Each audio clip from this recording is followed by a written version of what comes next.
So there's some cultural stuff going on in this passage that I want to kind of bring to light. There is the Old Testament command to tithe, that is to give 10% of your earnings, and Jesus sanctions this. He sanctions how the Pharisees extended this Old Testament command to include garden herbs. But the Old Testament didn't talk about garden herbs. It talked about grain, fruits, and vegetables. But he said, Pharisees, if you want to extend the tithe to such things as garden herbs, that's fine. That's all well and good.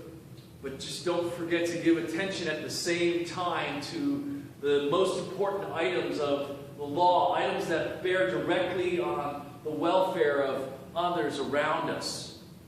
Basically, don't get so caught up in the minutia that you forget to do the big things that the Lord is calling us to do.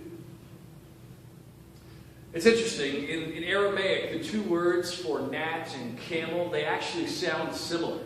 That when spoken, there's sort of a play on words here, but there's even a further play on words. The gnat is the smallest unclean animal. Leviticus 11:23, but all other winged insects that have 4 feet are detestable to you. And Leviticus 11:41 says, every swarming thing that swarms around you and is detestable, it shall not be eaten. Woe to us who have our mouths open sometimes when we're running or bicycling or whatever it might be, right?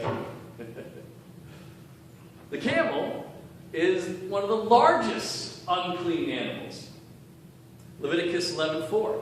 Nevertheless, among those that chew the cud or part the hoof, you shall not eat these. The camel, because it chews the cud but does not part the hoof, is unclean to you. So it specifically calls out the camel as being unclean.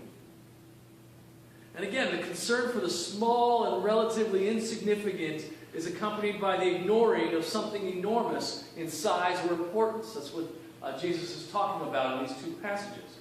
By dwelling on the minutiae and neglecting the more important matters of the law, the Pharisees show themselves to be like those who carefully filter out a gnat from their drink in attempting to obey Leviticus 11:23 and 41, only to swallow the larger unclean camel.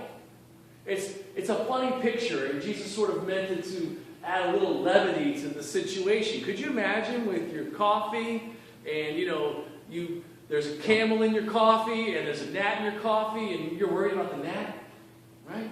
It's supposed to sound a little funny and bring a little levity to what is a spiritual thing going on. They're looking at these small little pieces and forgetting the bigger things like mercy and faithfulness and justice. And that's the message. Be careful to keep sight of justice and mercy and faithfulness when practicing your Christian spirituality. Even when it comes to tithing.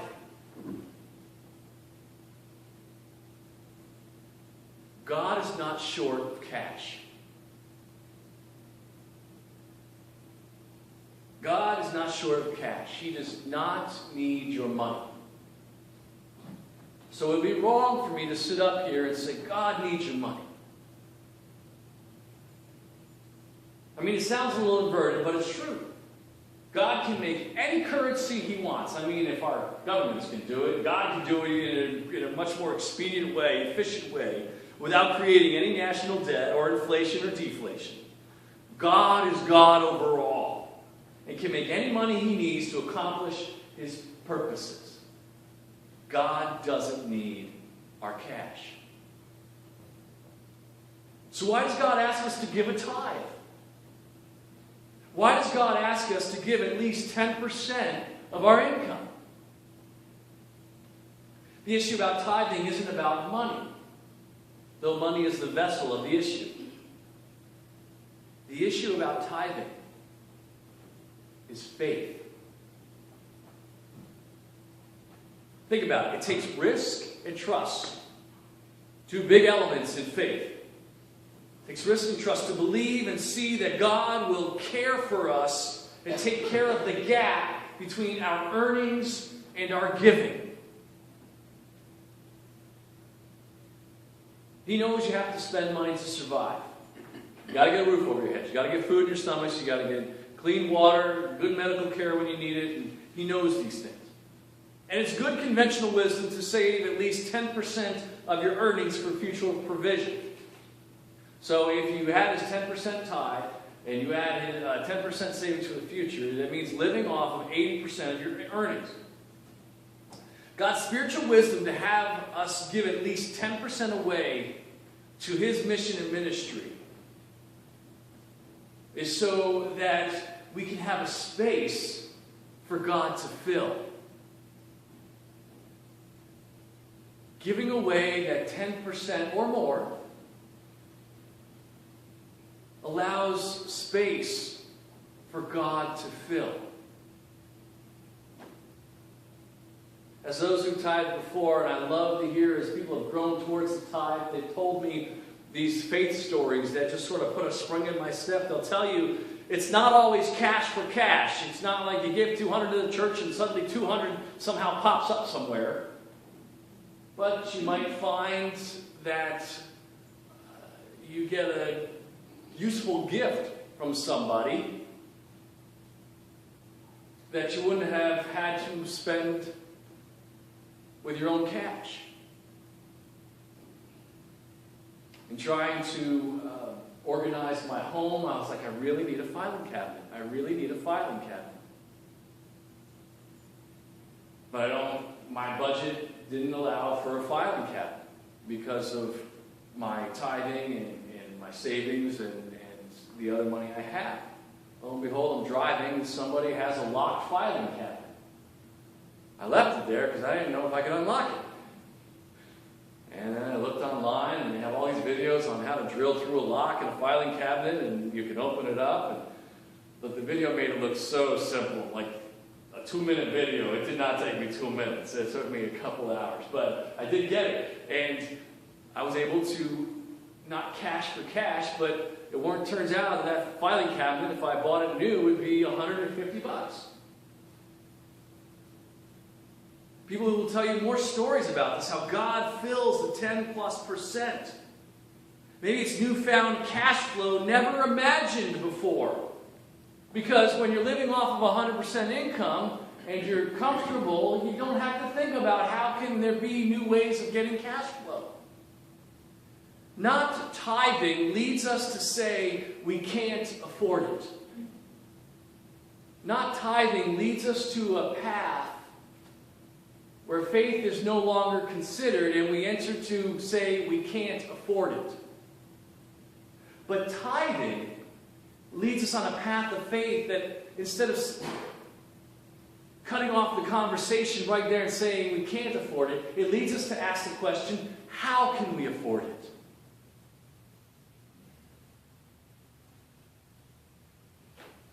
How can we afford it? And just simple change of a few words, we can't afford it, to how can we afford it, changes everything. It no longer stops the conversation, but opens it up. You give me people who are tithing, and they're going to be doing ministry in a much greater way than those who aren't. Because people who are tithing will begin to ask the church budget. They'll be asking the church board, the consistory, saying, how can we afford it? Okay, we see this big, huge thing that God wants us to do. And it's going to require some cash flow. How can we afford it? How can we get that cash flow? Because people who've been tithing in their own lives have begun to ask that question because they've allowed that space for God to fill and say, God, okay, how are you going to do this? You've called me to give away 10% of my earnings. But right now, I can't seem to live without that 10%. How are you going to do this? Risking 10% of our income to God's kingdom and trusting that God will give you that back is an act of faith. The issue about tithing isn't about money, though money is the vessel of the issue. The issue about tithing is faith.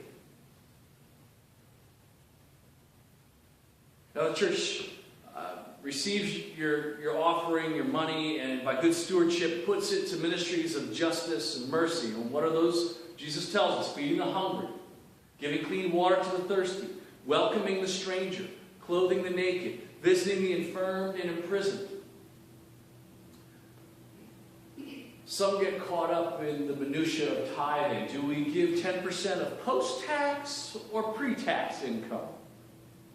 Do I give 10% to the church, or do we give 10% to divvy up to various Christian ministries?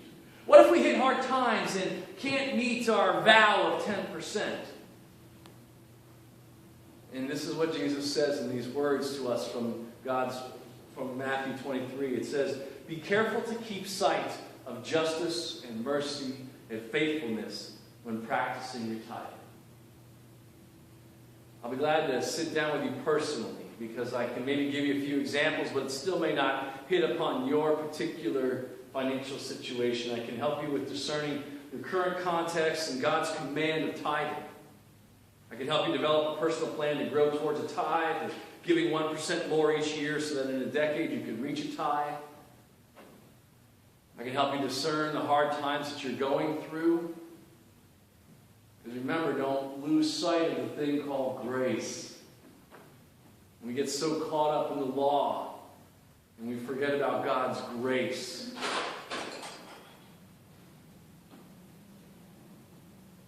So to conclude, do you believe God can provide all your needs? Let me ask you this. Do you believe God can provide all your needs? First question. Do you believe He can give you more than the 10% you give to His ministry and mission of justice and mercy? Do you believe He can give you back more than the 10% that you give? Is God able to do that? Do you believe He doesn't need your money, but rather asks you to tithe for the sake of growing His relationship with you? Do you believe that tithing is more about faithfulness and less about your money?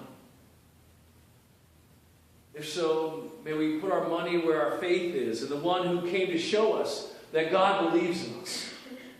Now, Jesus didn't die on the cross or rise from the dead so that we could give 10% of our earnings from God. He didn't do that.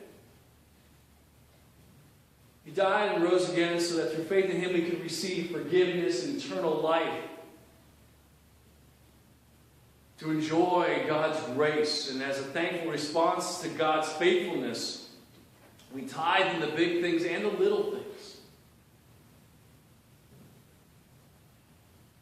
But those are all parts of our spirituality that bolster our faith. The real mission and ministry, Jesus tells us at the end of Matthew, "Go therefore into all the world, baptizing in the name of the Father and the Son and the Holy Spirit, and teaching all to obey all that the Lord has taught us."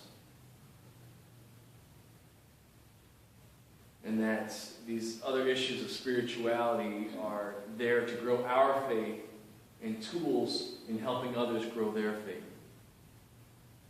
The very faith that brought us to the foot of the cross. To God be glory.